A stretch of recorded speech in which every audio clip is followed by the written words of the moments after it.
Bonjour Marie, nous allons parler aujourd'hui de tendinothérapie, c'est compliqué, et alimentation. Bonjour Jérôme, bonjour à tous. Oui, en effet, on parle des tendinopathies et de l'alimentation. Pourquoi ? Parce qu'on sait aujourd'hui que l'alimentation joue un rôle important dans le traitement de certaines tendinopathies et aussi des douleurs chroniques.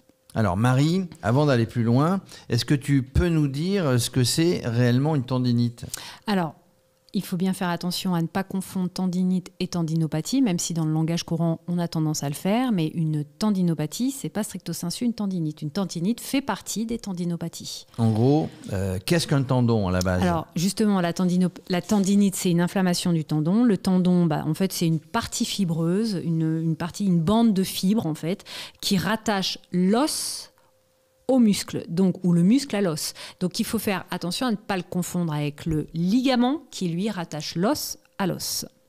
La tendinite, donc, c'est une inflammation du ligament, du tendon, justement. Et donc, il faut bien veiller à faire attention, puisqu'il y a deux types de tendons. On a les tendons qui sont situés dans des gaines synoviales et ceux qui ne le sont pas. La tendinite, il est question des tendons qui ne sont pas dans des gaines. Sinon, on parle de ténosynovite. Oh là, ça devient compliqué, mais on va essayer de suivre. Quels sont, Marie, les tendons les plus touchés chez le cycliste ? Alors, juste petite chose juste avant, pour petite précision, c'est qu'une tendinite, effectivement, les tendinites peuvent arriver fréquemment chez les sportifs et en particulier chez les cyclistes, mais elles arrivent chez monsieur et madame tout le monde. Chez le cycliste, on va avoir plusieurs types de tendinite, celle du genou naturellement, donc la tendinite rotulienne du tendon du rotulien, le tendon d'Achille, la tendinite du quadriceps, la tendinite dite de la patte doigt. Donc les cyclistes peuvent être sujets fréquemment à des tendinites. Alors on l'a bien compris, comme monsieur et madame tout le monde. Marie, quels sont les symptômes de la tendinite ? Alors, les symptômes sont nombreux et sont progressifs. C'est là qu'on va pouvoir aussi essayer d'être à l'écoute de son corps. Généralement, la douleur est rarement brutale. Elle est d'abord progressive. Donc, avant l'inflammation du tendon, il y a ce qu'on appelle des signes précurseurs, mais qu'on a souvent tendance à balayer d'un revers de la main en se disant « c'est pas grave, ça va passer ».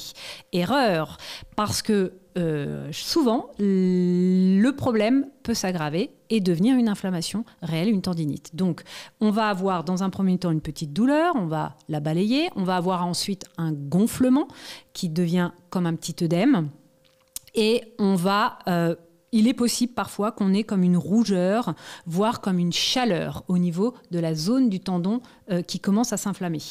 Et lorsque l'on commence à avoir une perte de mobilité, c'est-à-dire que l'inflammation devient de plus en plus douloureuse, à ce moment-là, généralement, on commence simplement à s'inquiéter. Alors, si on ne fait rien avant, à un moment donné, il va y avoir une évolution dans la tendinite. On va passer par plusieurs stades. Effectivement, si le tendon n'est pas mis au repos, si on ne prend pas le temps nécessaire pour qu'il se repose, la tendinite évolue. Et généralement, on définit 3 stades. Le stade 1, c'est je me lève le matin, je pose le pied, j'ai mal, mais la douleur disparaît. Le stade 2, c'est celui où je pose le pied le matin, j'ai mal, la douleur disparaît, mais reprend lorsque le tendon est au repos. Et le 3e stade, c'est une douleur omniprésente et permanente. Et même, je dirais, à la palpation, et qui parfois même peut me réveiller pendant mon sommeil. Donc alors, là, il convient d'agir. Il convient d'agir. Qu'est-ce qu'on peut faire justement pour éviter les tendinites ? Alors, il y a pas mal de choses qu'on peut faire, mais avant toute chose, c'est d'essayer de savoir et d'identifier la cause de la tendinite. Alors justement, Marie, quelles sont les causes de ces tendinites ? Alors, il y en a plusieurs, évidemment. Évidemment, les causes, elles peuvent être différentes. Et dans un premier temps, on va s'intéresser à la cause dite mécanique, puisque je le rappelle, en fait, la tendinite survient lorsqu'on produit de manière répétée et de manière prolongée un mauvais geste, une mauvaise posture, une mauvaise position, lorsqu'on va réaliser des efforts soutenus et qu'on va exercer un stress mécanique sur le tendon. Alors, première des choses à faire, je pense, c'est bien régler son vélo, faire une étude posturale. Tout à fait. Pour le cycliste, c'est essentiel et c'est fortement, vivement conseillé puisque c'est la position sur le vélo qui va, de manière mécanique, agir sur les tendons et donc, évidemment, potentiellement développer des tendinites. Est-ce que la tendinite peut être liée au poids, au surpoids ? Alors, évidemment que oui, le surpoids, on le sait, est toujours quelque chose de négatif, notamment sur les articulations, mais je dirais que les personnes qui gagnent du poids, donc qui changent de poids, doivent aussi revoir leur position et l'étude posturale, puisque le surpoids va agir différemment, et donc la position est à revoir. Alors, quand on parle de poids, on parle d'alimentation. Est-ce que la mauvaise alimentation peut donner un surplus de tendinite ? Et oui, aujourd'hui, on sait que l'alimentation, qui pourtant est souvent sous-estimée, peut avoir une influence non négligeable. Et peut être la cause, en tout cas peut justifier ou peut accentuer parfois ces phénomènes de tendinite. Alors, c'est quoi une alimentation équilibrée ? Alors, globalement, pour tout le monde, une alimentation équilibrée, c'est privilégier des repas avec une portion de fibres, une portion de protéines et une portion de féculents. Pardon. Ça, c'est pour je dirais, l'alimentation équilibrée pour tout le monde. En ce qui concerne une alimentation qui cherche à réduire la tendinite, on va surtout lutter contre l'acidité de notre corps. Alors, justement, qu'est-ce qu'on doit faire pour lutter contre l'acidité ? On va essayer de consommer des aliments qui sont dits alcalins. Les fruits, les céréales complètes, les légumes sont des aliments dits alcalin.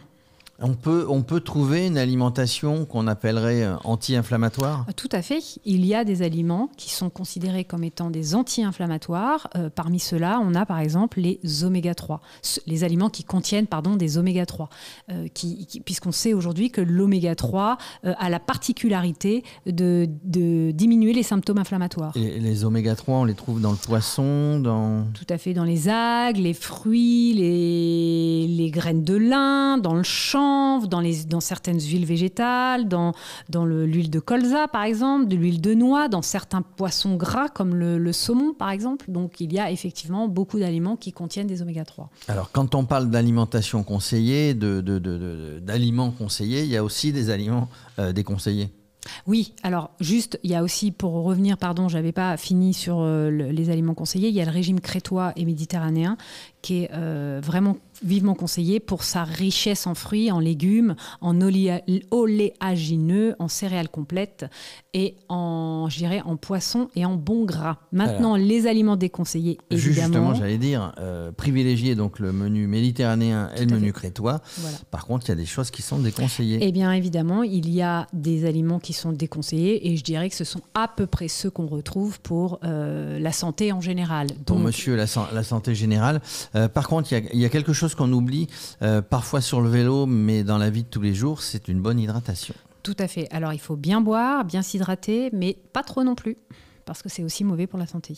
Alors, pour résumer, qu'est-ce qu'on peut faire pour éviter les tendinites ? Alors, avant toute chose, s'échauffer et se le faire de manière progressive et adaptée. Ça, c'est la première des choses. La deuxième des choses, on vient de le voir, c'est avoir une alimentation équilibré, pauvre en graisse, limiter la consommation de viande rouge, de sucre et favoriser les aliments riches en oméga 3. S'hydrater, évidemment, suffisamment et régulièrement, et s'équiper correctement, avoir un matériel adapté au sport qu'on fait. Il y a une chose qu'on oublie fréquemment quand on fait du sport, ce sont les étirements après, étirer les muscles. Tout à fait. S'étirer, c'est aussi très important. Donc faire une petite séance d'étirement après une sortie, c'est vraiment très bon. Et enfin, je dirais, pensez à faire des pauses. Alors, on va faire des pauses. Mais Marie, malgré tout, même si on suit tes conseils, s'il m'arrive d'avoir une tendinite, qu'est-ce que je fais ? Alors, si les symptômes perdurent et que la douleur ne part pas, il devient urgent de consulter un médecin. On peut, dans cette attente de la consultation, déjà impérativement mettre le tendon au repos, donc repos total, éviter de ressortir en vélo, mettre du froid, ce qui va calmer la douleur et agir sur l'inflammation. Alors, le froid, ça veut dire on pose une poche de glace. Évidemment, on met un linge entre la glace et la peau. Et on ne fait pas des séances de plus de 20 minutes. Et on peut le répéter plusieurs fois. Et en fait, on peut aussi privilégier les massages profonds et transverses. Et si, malgré tout ça, ça persiste, je vais voir un médecin. Voilà, et donc le médecin, lui, il va vous préconiser du repos, une rééducation fonctionnelle et de la kiné, peut-être des antidouleurs, voire des anti-inflammatoires, et si vraiment le problème est plus important, probablement une intervention chirurgicale. Ben voilà Marie, merci, on sait tout. Bon, moi je sais qu'il faut que je change mon alimentation, enfin, j'ai tout faux dans tout ce que tu as dit.